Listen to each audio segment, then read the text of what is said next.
Sizcə xanım üçün ideal evlilik yaşı neçədir? 23'ten sonra. Nəyə görə? Çünkü en azından təhsil almalıdır sonra. Bəs 23-dən sonra xanımlar daha xoşbəxt olurlar evlilikdə, ya necə? O bilmirəm, o şanslarına, bəxtlərinə baxır. Çox sağ olun. 20 yaş. Nəyə görə belə fikirləşirsiniz?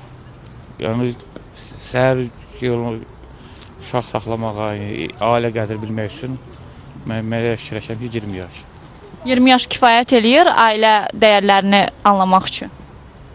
Bəli, bəli. Ürəyinə yatanda. Ürəyinə 25 yaşda yatdısınız, 25 yaşda getməli. 30 yaşda demək 30 yaşda getməlidir. Ki ürəyinə yatsın ki gedərsən. Ona görə də siz fikirləşirsiniz ki, ideal evlilik yaşı yoxdur. Yox, yoxdur. 40 da ola bilər. Xanımlar özü məsəl üçün yetkinlik yaşına çatandan sonra öz həyatın məsuliyyətini və belə deyim ki, yükünü qəbul edəndən sonra yetkinlik yaşı o dövrdür.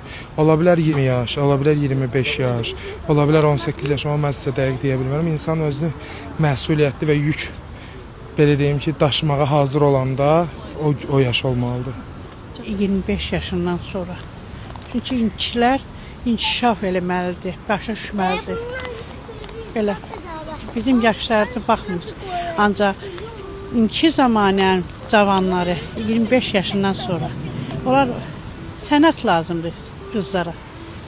Qızlarımıza sənət lazımdır.